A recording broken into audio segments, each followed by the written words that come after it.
पाप नाशनी कथा। इस कथा को पूरा सुने, एंड तक सत्संग से क्या अधूरा मिलता ना है? छोड़ें। किसी बड़े बुजुर्गों के आशीर्वाद से क्या मिलता है? संगत में अच्छे लोगों की रहने से क्या मिलता है? किसी ज्ञानी व्यक्ति के साथ रहने से क्या मिलता है? बच्चा मुस्कुराया और पालने से लुट गया, और वो भी फिर हम सत्संग करेंगे, उसके बाद सवाल लेना चालू करते हैं। सबसे पहले तो ये एक सवाल उठता है कि कोई भी अपने साधु संत, गुरु, ब्राह्मण या किसी भी मनुष्य योनि में जन्मे व्यक्ति जिसके पास ज्ञान है, उसके संगत में रहने से क्या मिलता है? सत्संग से क्या मिलता है? हम जाते हैं, टीवी में सुनते हैं, या कहीं सत्संग हो रहा है, कहीं कथा हो रही है, तो उसके सुनने से कुछ हमें मिलता भी है, या वैसे ही कुछ बस आगे सुन लिया, अच्छी बातें लगी। तो सत्संग से क्या मिलता है? एक बार नारद मुनि जी विष्णु भगवान के पास पहुंचे और पूछा कि सत्संग से क्या मिलता है?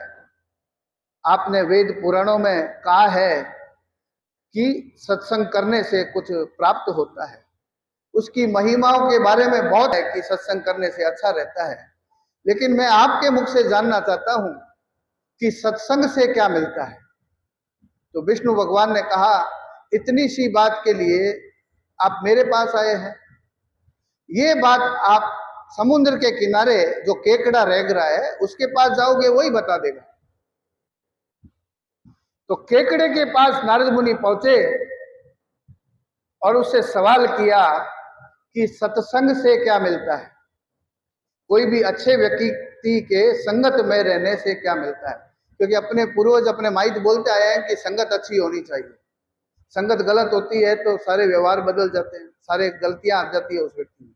तो संगत से और सत्संग से, दोनों से ही क्या मिलता है, ये आप मुझे बताएं। केकड़ा बताने से पहले ही जवाब नहीं दे पाया और वो मर गया।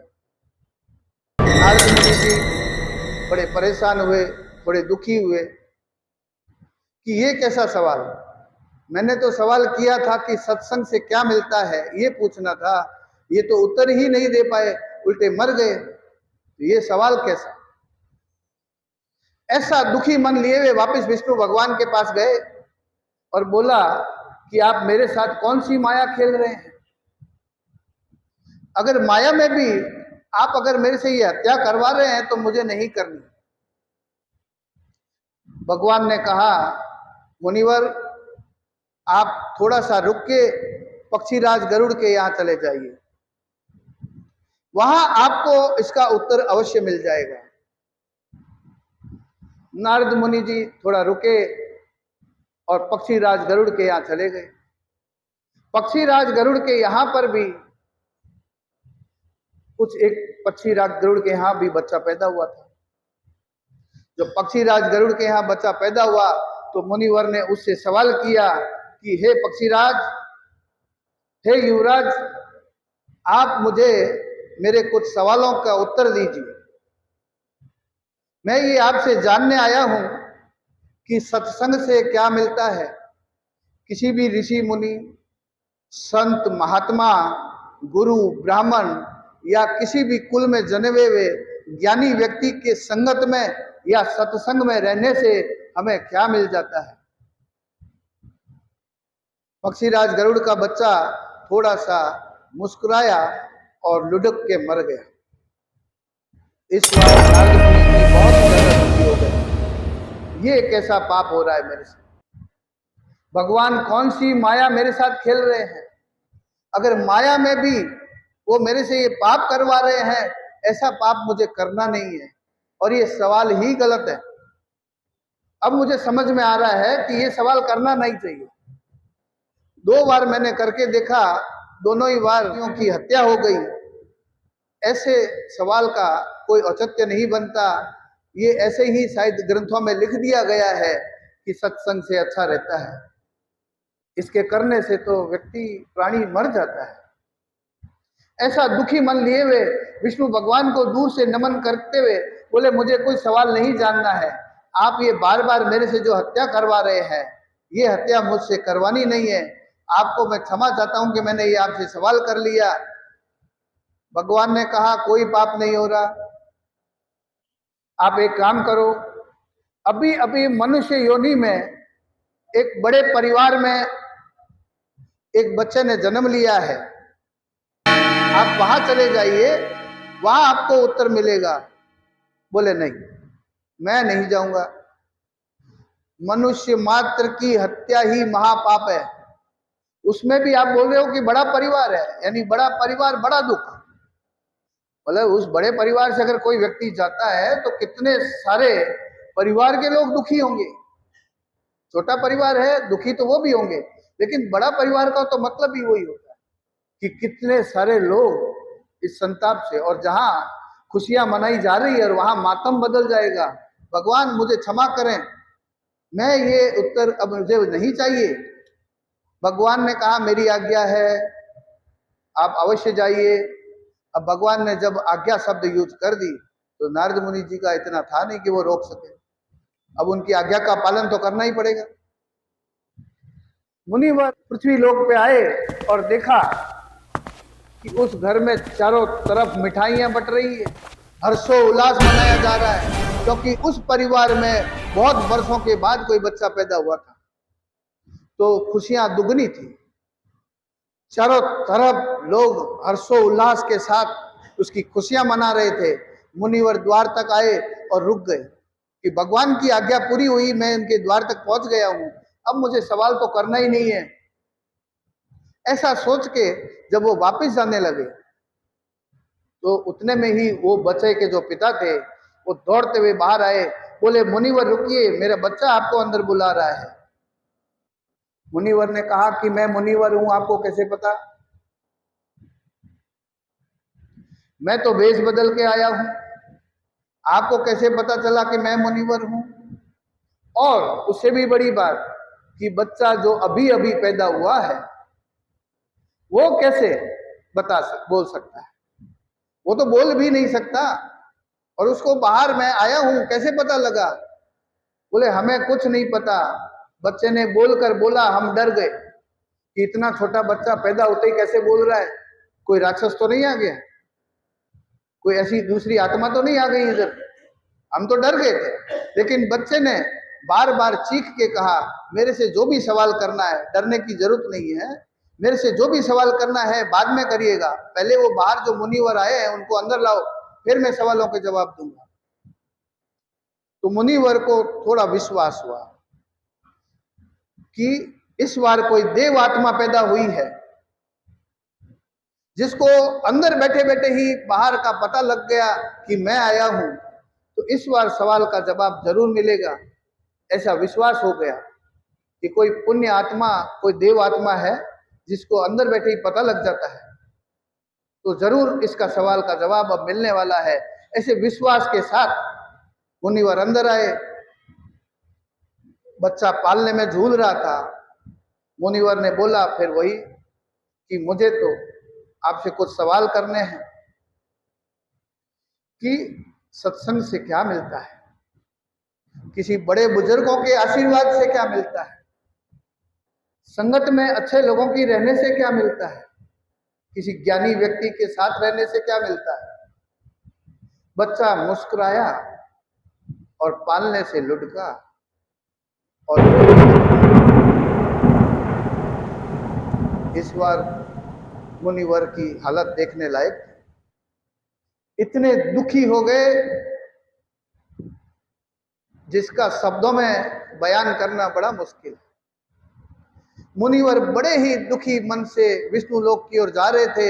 इस बार विष्णु लोक के बाहर से ही नमन करके निकल जाऊंगा, ऐसी भावना करते हुए, यह सवाल ही गलत है, मुझे करना ही नहीं था, मैंने क्यों भगवान से ऐसा सवाल किया जो मेरे से 3-3 लोगों की हत्या हो गई।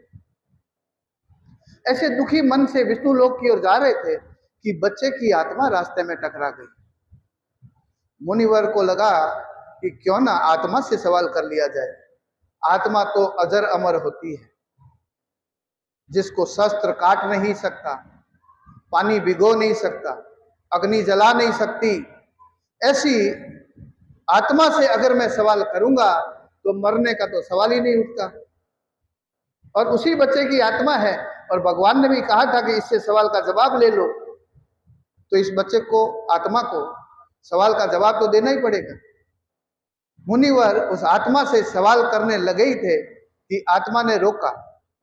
बोले, मुनिवर रुकिए, आप क्या जानना चाहते हैं मुझे पता है, मैं आपके सवाल का जवाब दे देता हूं।